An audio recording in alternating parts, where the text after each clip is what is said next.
Welcome to the Diplomacy Show. When we think of the Netherlands, we think of rows and rows of colorful tulips.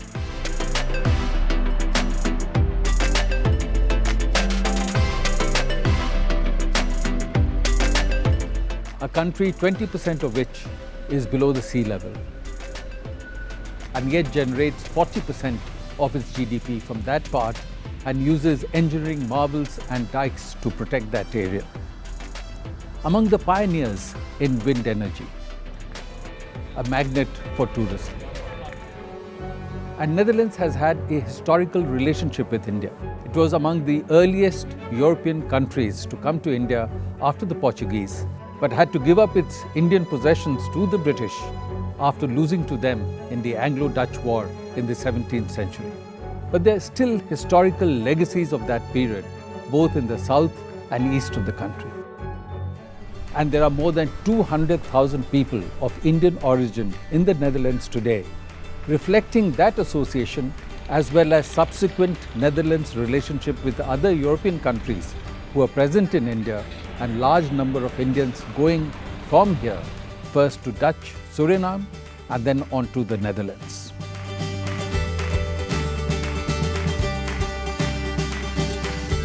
Netherlands is also known as an outward-looking trading country.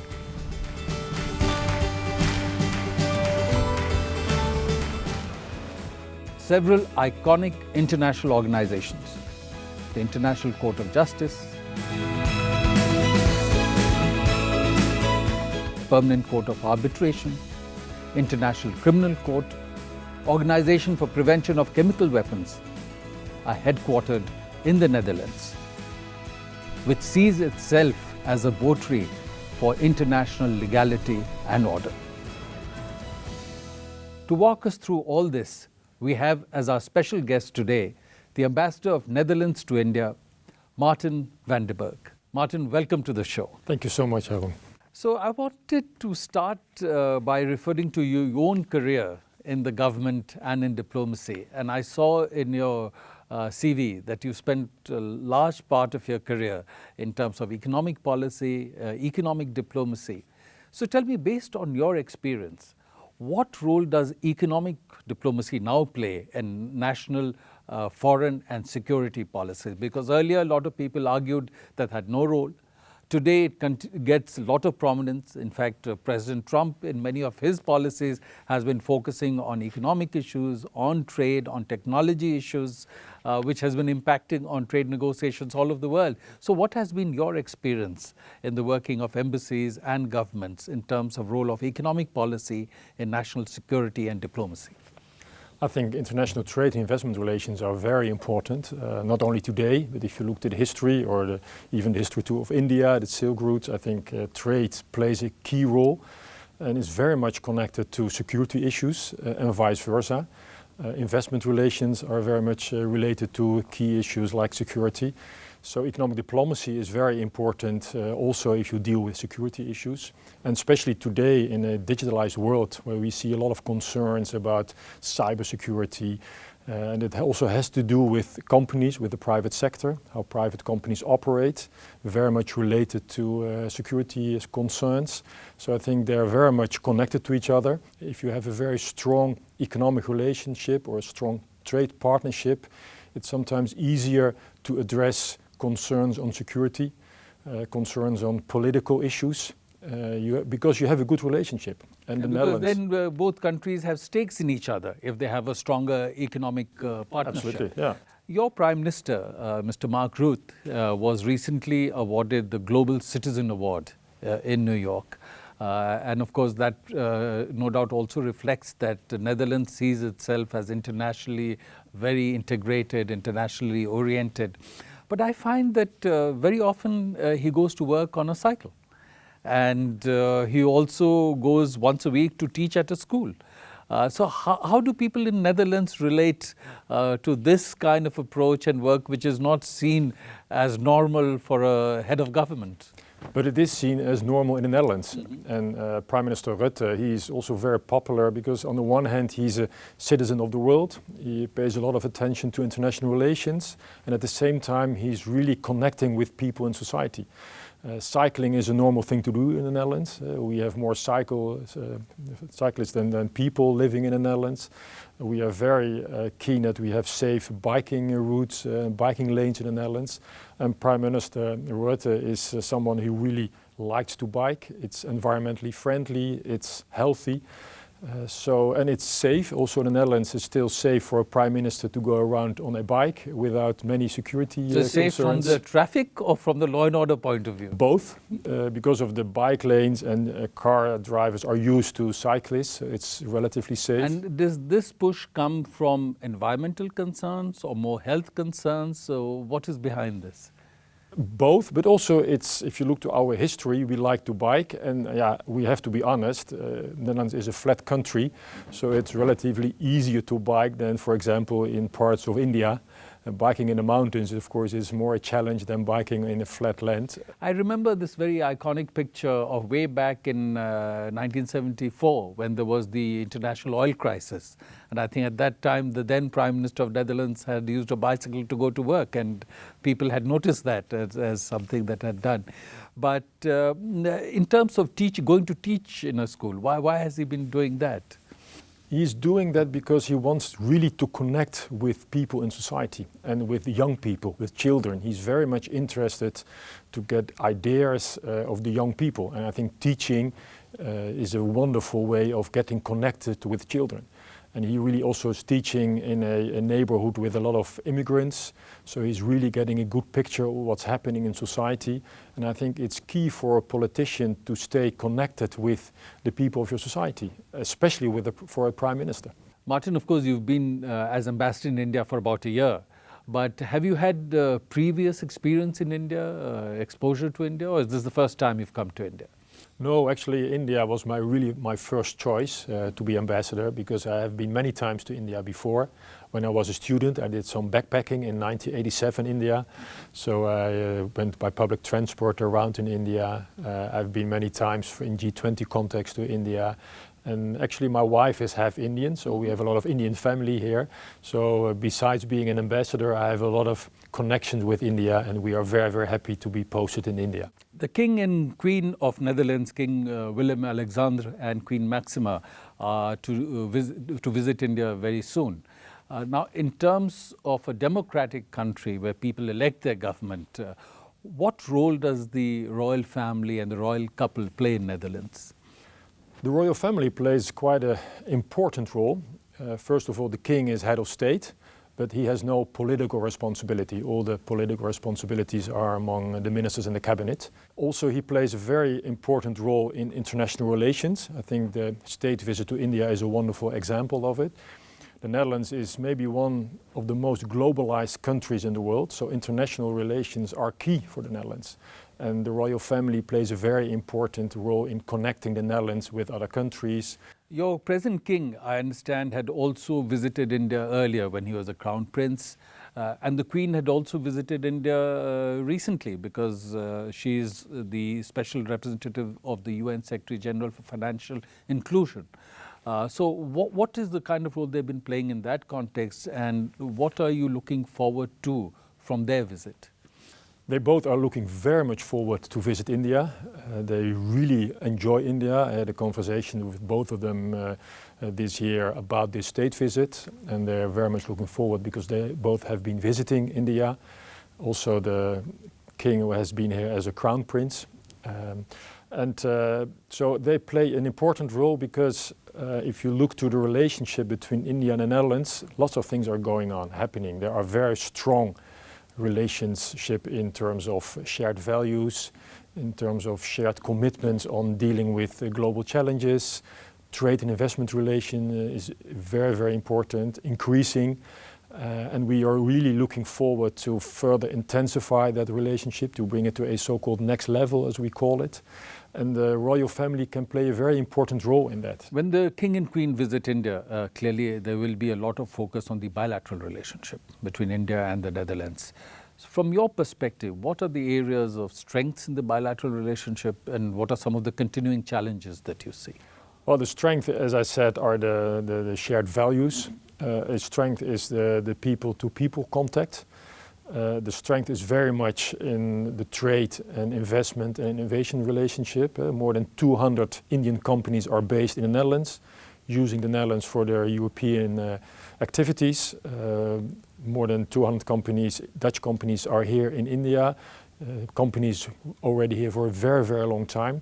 Dutch companies are really looking for a long-term relationship in India, so really for an investment relationship. Based on your own geographical challenge, Netherlands has clearly developed a lot of expertise in dealing with water, in floods, potential flooding. I saw in the reports that Netherlands had been active in responding after we had the recent floods in Kerala. So what was the kind of response that the Netherlands and kind of technical and other support that you were able to provide on the ground? Yeah, we have over 200-300 years of experience in dealing with water and Kerala with the floodings. About a year ago, we had contact with the Kerala state government and offered our assistance. So experts from the Netherlands visited Kerala, and together with experts from Kerala, they made suggestions on how to deal with the water, how to deal with below sea level agriculture, to organize better river management, water management, and those recommendations were very well received in Kerala. So we will see how we can together implement those recommendations, and that's also one of the topics during the state visit. We will visit Kerala as well, our royal family. So we will see how we can further continue on this particular part of dealing with the floodings and preventing floodings in the future in Kerala. Netherlands has also been involved in the Namami Gange project, the Ganga rejuvenation project. What is the role you've been playing there? Yeah, we are very active in the area of water. One example is dealing with waste-to-energy plants in the Hindun Basin. That is possible. We think that if you have a good collection of waste, so instead of throwing it into rivers, collect it and then we bring it on a structural basis to a waste-to-energy plant. There's possibilities for partly recycling it, but also using that for the rest for producing energy. So instead of so you solve several problems. You prevent water being polluted. You collect waste, you recycle waste, and you produce energy in an environmentally friendly way. So I think that's a perfect example how we work together, India and Netherlands, on a huge challenge of not only India, but of our world. Another area where Netherlands has some strength is in agriculture. And I understand that's again an area where you've had some partnerships in India. Could you elaborate on that? Yeah, the Netherlands is number 2 in global agricultural exports, so we are extremely strong in the agricultural. What are the kind of products you export in the agriculture sector? Well, of course, flowers, very much vegetables, so horticulture is very strong. And we are strong not only because of the production of agricultural products, but also very much because the whole the connection with the logistics, the cold chain development. So we really are able first to have a high yield production. So we use high yield seeds. We are very good in fertilizers, and that kind of knowledge we share with India. Then it's very important to have a cold chain development, that products are stored in a good way. And there we work very closely with India and assisting India increasing their agricultural production, to double farmers' income, to increase their exports, which means that they really have to comply to all kind of international standards on health. And there we work closely with India, and there's a lot of opportunities to further increase that cooperation. As I mentioned earlier, you've been among the pioneers in tapping wind energy. And in India now there's a lot of focus on renewable energy, of course in solar, but also wind. So is that an area that you're looking at for potential collaboration between India and the Netherlands? Absolutely. The Netherlands is a very close partner in renewables with India.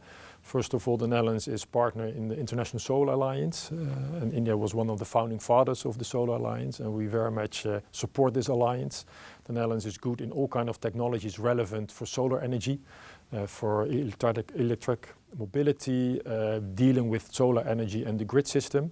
And the Netherlands is very, very strong in offshore wind, because we don't have much space onshore in a country like the Netherlands, but we have a lot of offshore opportunities, and now we are really able to have offshore wind on a business basis, so it's competitive with more conventional energy sources. And we're looking for projects also in India, in Gujarat for example, to develop together with our Indian counterparts offshore wind parks and make that also from a business point of view profitable, and that gives a wonderful opportunity for increasing renewable energy production in India. I wanted to speak a little bit about the Indian origin diaspora in the Netherlands. And I think in India it is not widely known that the second largest Indian origin population in Europe is in the Netherlands. Yeah. And of course there is the challenge of language, because perhaps many of them speak Dutch, and that's not one of the languages we speak very widely in India. So what is the role that you find that the Indian origin community is playing in as a bridge between India and Netherlands? And to what extent is language really a barrier, or is that changing with the increasing use of English? And what is their place in society in Netherlands today? Yeah, that's true. After the UK, the second biggest Indian community in Europe is in the Netherlands. And they play a good, well, they're good connectors, because not only in terms of language, but also very much in terms of culture. For example, Diwali is well known in the Netherlands. Bollywood is very popular in the Netherlands. So it brings Indian culture to the Netherlands. So that connects very well. We have schools, also Indian schools in the Netherlands, so that's also a good way to connect with each other. And of course, now with all the Indian companies, a lot of Indian people came direct from India to the Netherlands. So there is a very vibrant, very active Indian society, very popular. Indian food is very popular in the Netherlands, so that's also an important part of, I think, of bridging two cultures. So it helps very much in connecting India with the Netherlands, very much also on a people-to-people basis, on friendship, on sharing cultural values, on sharing all the strength of each other culture. So I think they play a very important role.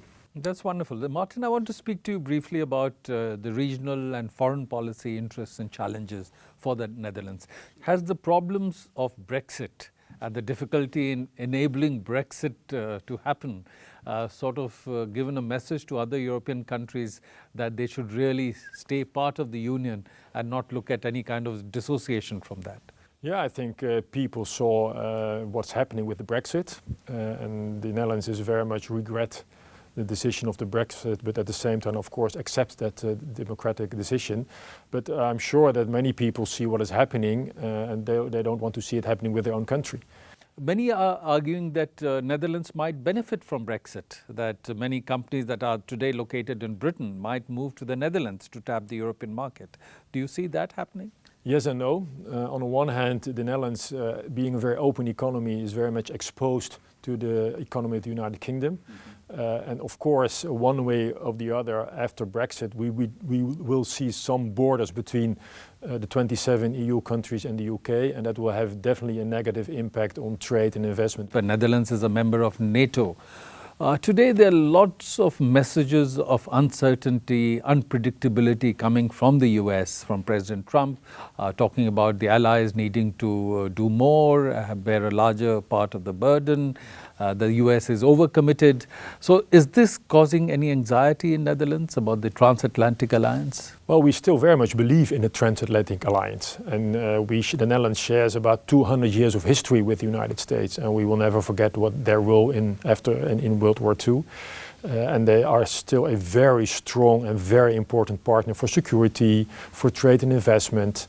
So that's the basis. So there are very strong fundamentals. And Netherlands had been occupied by Germany in the Second World War. They have been occupied, and of course the Canadians and Americans and other countries have liberated the Netherlands, and so far we very much will never forget that what they did for us. And they still remain a very important partner. But it's true that there are concerns about how they see challenges in the world in terms of climate, in terms of trade architecture. Sometimes the United States now looking more for a transactional process and policy than for a multilateral policy. And of course the Netherlands and the EU is very much in favor of multilateral solutions. In May this year, the Netherlands came out with a document which is called Netherlands and China, a New Balance. What is the need for a new balance and what does the document say? Well, the Netherlands has very strong economic ties with China. A lot of Dutch investors in China and China companies in the Netherlands. But there are some concerns on the one hand about the level playing field. Is every company and every company from outside Europe, including China, acting with the same conditions in the European market as the European or the Dutch companies do? Do companies receive more state subsidies? So there is some concern on security.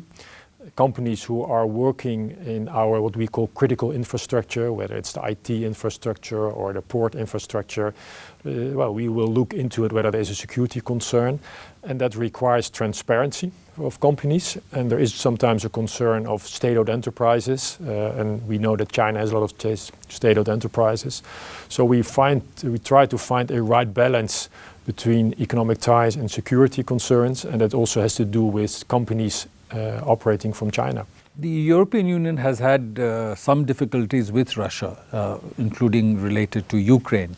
But at the same time, many countries in Europe have been arguing for normalizing of relations with Russia. France, President Macron have been talking about that. So what is the position that Netherlands has taken on this? How do you take the process forward for some normalization with Russia? And Germany is, of course, continuing to build an energy link with Russia. So where is Netherlands on this? Netherlands is very much on what we call a kind of a dual track with Russia. On the one hand, we have strong economic ties, strong energy ties. Dutch companies are active, a company like Shell being very active in Russia. And Gazprom is based also in the Netherlands. On the other hand, we have the concerns about Crimea in the Ukraine. We had MH17 with all the victims, a lot of Dutch victims there too. And we are really looking for solving that also and held people responsible for what happened with MH17. And in our view, Russia plays a key role in that. So we're pressing for outcome of and that the possibility of the right and the rules. So on the one hand, we're pressing Russia on this. At the same time, we try to do that through a dialogue with Russia. And of course, we do have the economic ties. So it's a kind of a dual track, having the economic ties and also a cultural heritage with Russia, which is very strong between the Netherlands and Russia. And on the other hand, give possibilities of the rule of law and also holding people responsible for what happened with the MH17. The Kingdom of Netherlands itself also includes some territories in the Caribbean going beyond Netherlands. So could you tell us a little bit about the kind of association that you have between Netherlands and the islands in the Caribbean? Yeah, we have some like St. Martin, Aruba, Curaçao, islands of the Royal Kingdom of the Netherlands. Some of those islands have a kind of own sovereignty within the kingdom. And some of those islands are really part of the Netherlands. So not all the islands have the same sovereignty. But there are strong ties between the islands and the Netherlands, also because they're very close to Latin America. So close ties in terms of economics, try to develop those islands, economic development, social development. And of course, a lot of people from those islands live in the Netherlands. So there's also a strong people-to-people connection. Marten, I wanted to thank you for joining the show and also wish you the best for the forthcoming visit of the royal couple to India, which no doubt will further cement the relationship. Absolutely, looking very much forward. There will be a lot of excitement and will be a wonderful visit. So thank you so much, Arun, for this interview. Thank you. Thank you. Delighted to have you. Thank you.